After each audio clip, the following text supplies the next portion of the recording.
बोलिए भारत माता की, भारत माता की, गौ माता की, देवरा बाबा की, आदरणीय सभी संत महाराज की, श्रद्धे गौ भक्तों की, अन्नदाताओं की, गौ पालकों की, आप सभी की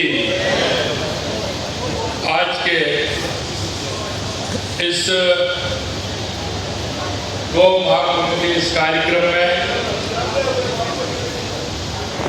मंच पर विराजमान गौ सेवा आयोग के उत्तराखंड के अध्यक्ष जी राजेंद्र जी,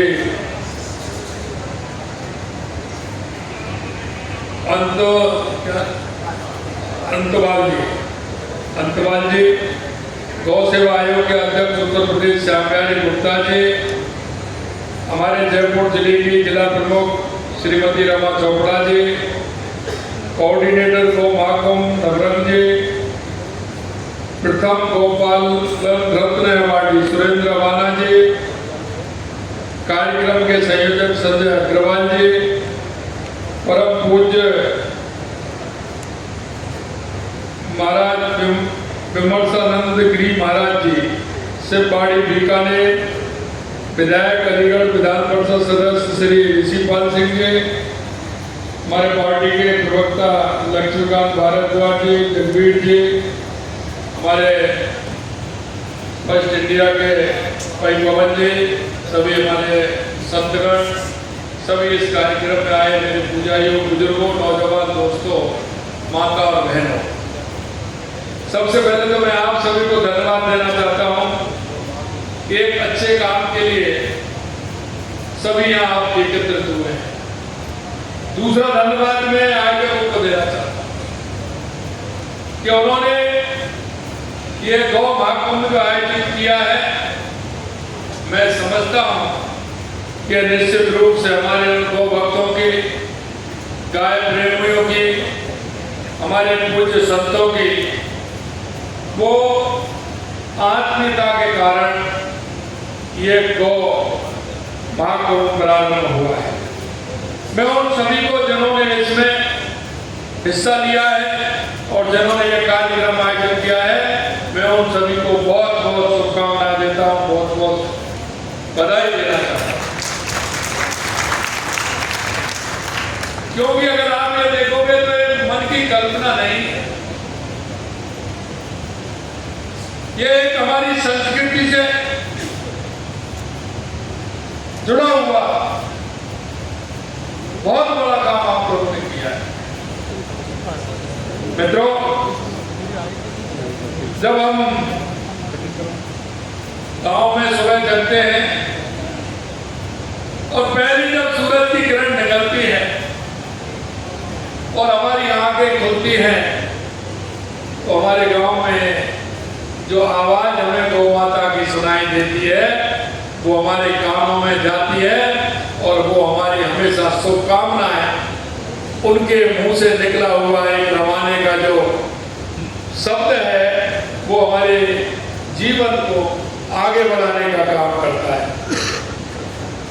ये केवल आवाज नहीं बल्कि हमारी सनातन संस्कृति की आत्मा की पुकार होती है। और आप देखते हैं गांव में जब पहले शादी होती थी, पंडित जी के पास जाते थे तो अगर सबसे शुभ मुहूर्त माना जाता है तो वो गोधूली का माना जाता है और वो ये कहते हैं कि मेरी शादी हो रही है, मेरे बच्चे की शादी हो रही है, बेटी की शादी हो रही है, तो इसका जो मुहूर्त है वो गोधूली का होना चाहिए। अब आप ये देख सकते हैं कितना शुभ जो वो गोधूली का समय होता है, कितना शुभ माना जाता है। और हर व्यक्ति माता पिता की इच्छा होती है कि मेरी बेटी या मेरे बेटे की शादी गोधूली के नक्षत्र में हो, जिससे मेरे बच्चों का और बेटों का परिवार सुखी रहे और समृद्ध बने। ये हमारा समृद्धि का कहानी भी है। मैं आपसे कहना चाहता हूं कि हम एक एकत्रित हुए हैं दिव्य माता की महिमा और गुणगान के लिए। हमारे लिए गाय का दूध एक औषधि भी है और हमारे जीवन को उद्धार करने वाला भी। और इसलिए मैं आपसे कहना चाहता हूं, गौ माता के बारे में सुनना अधिकतर पसंद करते हैं। अगर जब हम कहते हैं तो वो भावना भी उनकी निकल करके आती है, लेकिन जिस तरह की भावना है हम उसको साकार रूप नहीं दे पाते। मैं आपसे इतना ही निवेदन करना चाहता हूं कि गौ माता के लिए आप सभी को आगे आना होगा, क्योंकि ये हमारे जीवन में उन्नति लाती है। ये हमारे जीवन में हमारे कष्टों को बिल्कुल समाप्त कर देती है। गौ माता आप बिल्कुल देख लीजिए, सुबह अगर कहीं आप निकलते हैं तो वो जब तक आप घर से निकलते हैं तो गौ माता आपकी तरफ यूं अपनी गर्दन को मोड़ते हुए एक दरवाजे तक देखती है कि मेरा ये भाई जा रहा है। और जब अगर आपकी आवाज घर से बाहर आप आते हैं, अगर आपकी आवाज सुन लेती है, अगर वहां आप जाते हैं तो आपकी तरफ ही देखती है और आपकी तरफ वो ये कहती है कि ये मेरा भाई गया और बहुत देर आ गया, और ये बहुत उसको प्रसन्नता होती है। आप उसको ये नहीं कह सकते। गाय की माता की जो अंदर का भाव है वो हमारी माता से कम नहीं है। गौ माता का भाव माता से भी बढ़कर है, ये हमें ध्यान रखना चाहिए। मैं इतना कहना चाहता हूं कि देवरा बाबा गौ सेवा परिवार के इस आयोजन का बीड़ा जो उठाया उन्हें मैं धन्यवाद देता हूं। जहाँ गौ की पूजा होती है वहाँ समृद्धि भी होती है और संस्कार दोनों वहाँ वास करते हैं। भाइयों बहनों, मैं गर्व से कहना चाहता हूं कि राजस्थान के अंदर हमारी सरकार ने गौ माता और किसानों के कल्याण के लिए अभूतपूर्व कदम उठाए और मेरे जीवन में गाय माता का बहुत बड़ा महत्व है। मैं जब भी गांव में रहता था तो गाय रहती, मैं आया लेकिन मेरे लिए रहने के लिए जगह कम थी, लेकिन जब मैं भरतपुर आया तो मैंने पहले मेरी गाय का रहने के लिए पहले मैंने उसका स्थान बनाया, उसके बाद मैं आया। हमेशा मैंने गाय रखी और अब भी मैं जिस दिन मैं मुख्यमंत्री बना और मेरे मुख्यमंत्री आवास में पहले मेरी गाय पहुंच गई, उसके बाद मेरा गृह प्रवेश। गाय के दर्शन मात्र से मन में प्रसन्नता होता है। सुबह जग करके अगर गाय माता के आपके दर्शन हो गए तो उससे बड़ा और कोई नहीं है।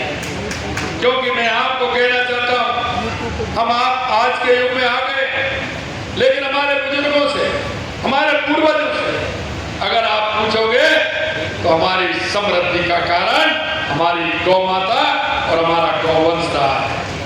हमने देखा गांव के अंदर, हम देखते थे जब पहली आषाढ़ की बारिश होती थी, पहली बारिश होती थी, हम देखते थे जब खेती की बुवाई के लिए जाते थे, गाय माता जब हमारी होती थी गाय माता का पूजन करते थे। अब जब बैल आते थे तो घर के आगे आगे खड़े हो जाते थे, माता बहनें हमारी घर से निकलती थी, वो जो बोने के लिए जाते थे उसका भी पूजन करती थी और सर पर जो बीज होता था उसकी भी पूजन करती थी और बैलों का भी पूजन करते थे। और वो बैल जब जाते थे तो माया गीत गाती थी कि हमारी समृद्धि का स्वरूप है। बदलते परिवेश में कुछ अंदर आया है, लेकिन मैं आपसे एक बात ही कहना चाहता हूं, आप गाय माता को हमेशा समृद्धि के रूप में देखिए, आर्थिक मजबूती के रूप में देखिए। किसान भाई मेरे हैं यहाँ, जगमीत जी बैठे हैं और भी कई हमारे किसान भाई बैठे हैं। किसान को खेती में तो बचता है, लेकिन हमारे जो गौवंश है उसको भी आप देखते हैं गौधन के रूप में देखते हैं। वो हमारा धन है और हमारे आर्थिक मजबूती में हमारे उसका बहुत बड़ा योगदान है। इसलिए तो हम गौपालक हैं, क्योंकि भगवान बसदेव के कितने थे? 12 लाख। भगवान बसदेव के 12 लाख थे। शर्मा मुख्यमंत्री राजस्थान 12 लाख। नंद जी के 9 लाख थे। उन लोगों ने गाय को पाला था, भगवान का नाम भी गोपालक हो गया।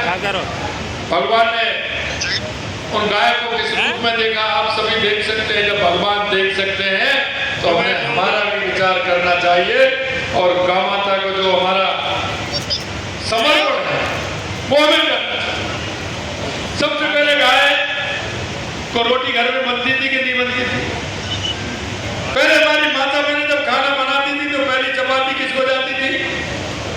गौ माता को जाती थी कि नहीं जाती थी?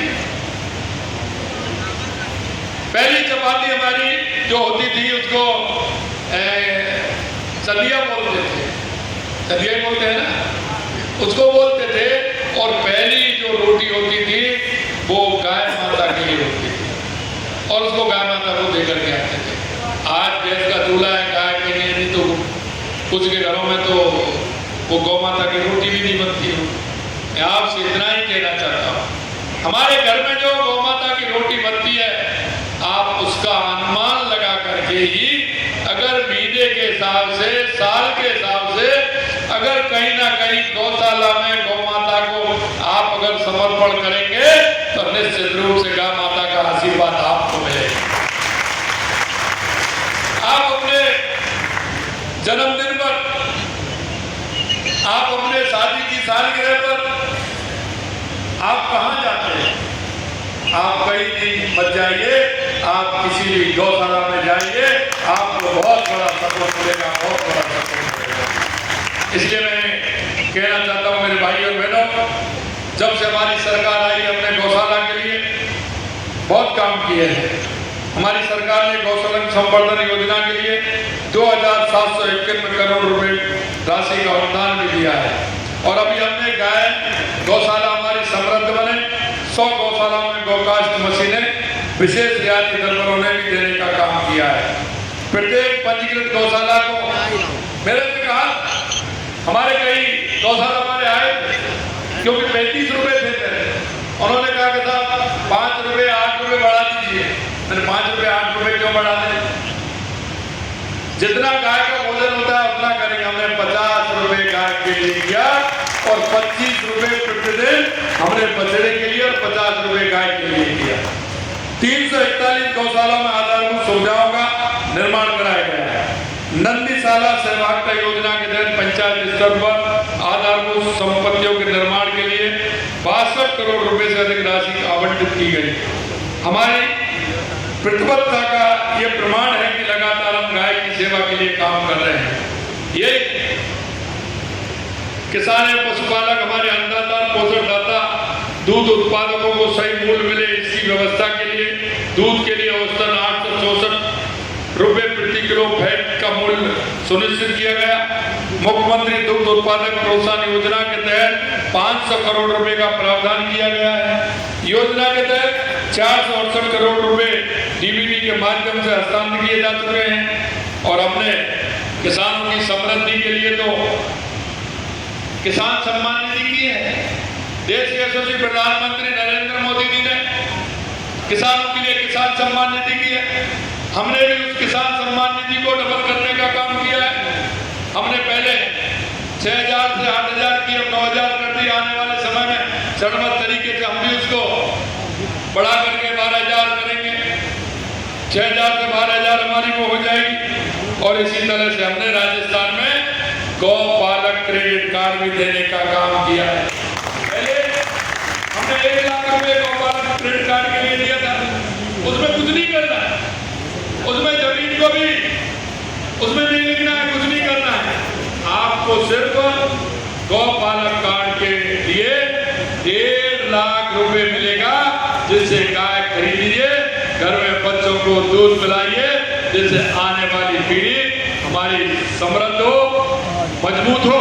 इसके लिए भी हमने काम किया है। और आपने देखा होगा अभी हमने एक निर्णय और किया, क्योंकि छोटी खेती होती है, जो लघु सीमांत होते हैं, किसान होते हैं, उन पर ट्रैक्टर नहीं होता है, उनके लिए भी हमने काम किया है। हमने कहा है जो बैलों से खेती करेगा उसके लिए हमारी सरकार 30,000 रुपए का अनुदान देगी। और मैं आपको कहना चाहता हूं, जहाँ छोटी खेती वाला हमारा जैसे बांसवाड़ा, डूंगरपुर, प्रतापगढ़, सलूमर, उदयपुर में हमारे ये लोग काफी संख्या में बैलों की खेती के माध्यम से हमारे जो अनुदान दिया उसके माध्यम से खेती करने लगे हैं। और मैं आपको यही कहना चाहता हूँ कि उन लोगों को, क्योंकि बहुत बड़ा सहारा होता है, अभी हमारे संजय जी बता रहे हैं कि ये खेती में भी समृद्धि है। अरे मैं आपसे कहना चाहता हूँ, जहाँ गाय या हमारा बैल अगर है तो वो अगर रहेगा तो उसका जो गोबर है वो हमारे इस खाद से कई गुना काम करता है और कई साल तक काम करता है। अगर वो हमारा बैलवा रहेगा तो उसकी समृद्धि और होगी कि वो गोबर जो हमारे खेतों में जाएगा तो हमारी उपज भी उससे बढ़ेगी। मैं यही कहना चाहता हूँ, राजस्थान केवल कृषि प्रधान राज्य बनकर ना रहे, बल्कि आने वाले समय में पूरे भारत का सबसे बड़ा डेयरी हब भी बने। हमने डेयरी के लिए भी काम किया। हमारे किसान को जो डेयरी में दूध देता है 5 रुपया लीटर का अनुदान उस पर हमारी सरकार देती है, कि जिससे कि हमारा किसान समृद्ध हो और हमारे किसान की उन्नति हो। और गौपालकों से मैं कहना चाहता हूं, आप गाय रखोगे, गाय का दूध अगर डेयरी पे दोगे तो 5 रुपए तो आपको सरकार ही दे रही, 5 रुपए सरकार दे रही। आप गाय के मूत्र का उपयोग कर सकते हैं, उसके गोबर का उपयोग कर सकते हैं, उससे खेती उत्तम होती है। ये काम भी हम लगातार कराने का प्रयास कर रहे हैं। और मैं अंत में आपसे इतना कहूँगा कि लगातार हमारी सरकार ने काम किया है। 33,000 से अधिक उत्पादकों को 3 लाख रुपए का बीमा भी हम कर रहे हैं, बीमा भी उसमें हो रहा है। मैं आपसे इतना ही कहना चाहता हूँ कि लगातार हमारी सरकार गौ माता के लिए और गोवंश के लिए लगातार काम कर रही है। मैं आपसे इतना ही अनुरोध करना चाहता हूँ, आपके माध्यम से सभी मैं किसान भाइयों से भी अनुरोध करना चाहता हूँ और सभी व्यापारी भाई हों, कि हमारे उद्यमी हों, हमारे सभी कर्मचारी हों, आप अपना कोई ऐसा एक आधार बना लीजिए कि आपको शुद्ध दूध भी मिले और गौ सेवा की, गौ माता की सेवा भी उसमें हो जाए। अगर कई लोगों ने, मैंने देखा है जयपुर के अंदर कई 10-15 लोगों ने मिलकर के एक उससे बाहर, जयपुर से बाहर कई गौशालाएं खोल रखी है और उन्होंने एक आदमी रख रखा है। शाम को कई लोग जाते भी हैं, वो आराम से घूम के आते हैं, दूध भी लेकर के आते हैं। मैं आपसे यही कहना चाहता हूँ, हमको प्रतिदिन ये प्रण लेना चाहिए कि गौ माता की सेवा करनी चाहिए। गौ माता के विकास के लिए हमें जो हमारे घर की परंपरा थी, हमारी संस्कृति थी कि पहली रोटी गाय को जानी चाहिए तो जानी चाहिए, जिससे हमारी गौ माता का पूरी तरह से व्यवस्था हो सके। इस महाकुंभ में 3 बड़े संदेश मिलते हैं। पहला गौ माता की रक्षा करना। हमारी गौ माता हमारे जीवन का आधार है। हमें सुनिश्चित करना कि कोई भी गाय भूखी ना मरे, भूखी ना रहे, गौशाला संसाधनों की कमी ना रहे। हर व्यक्ति अपने स्तर पर गौ सेवा का कार्य करे। दूसरा, किसानों को सशक्त करने का। किसान केवल खेतों से नहीं, किसान हमारे दूध, दही, घी और इससे भी समृद्ध होते हैं, तो इस काम को भी करेंगे। हमें किसान पता है कि आधुनिक तकनीक से खेती करता है, लेकिन गाय माता का कोई मुकाबला नहीं है। अगर आप गाय घर में रखेंगे तो आपकी समृद्धि भी आएगी और पैदा भी अच्छी होगी। इतना मैं आप सभी से कहना चाहता हूँ। ये कार्यक्रम जो आपने रखा है उसके लिए मैं बहुत बहुत बधाई देना चाहता हूँ। और आप सब गौ माता के कार्यक्रम रख करके निश्चित रूप से आपके मन को बहुत बड़ी शक्ति भी मिली होगी और शांति भी मिली होगी और आपका हौसला भी बड़ा होगा। आप इसी हौसले से काम करते रहें और आज गौ माता की की सेवा करते हम अपनी संस्कृति और अपनी अर्थव्यवस्था और पर्यावरण का भी ध्यान रखते हैं। और मैं तो ये कहता हूँ कि हमारी संस्कृति है कि हम नदियों को भी पूजते हैं, हम पहाड़ों को भी पूजते हैं, हम पेड़ों को भी पूजते हैं। गाय माता हमारी पूज्य है, हमारे जीवन का आधार है। हमारी गाय माता को ध्यान रखते हुए हम हमारी गाय माता का ध्यान भी रखेंगे और अपने राज्य को, अपने देश को समृद्ध भी बनाने का काम करेंगे। आप सभी इस महाकुंभ में आए हैं और ये महाकुंभ लगा है, आप सभी को मैं धन्यवाद देना चाहता हूँ। आप सभी को बहुत बहुत धन्यवाद। जय हिंद, जय भारत, जय राजस्थान, जय गौ माता।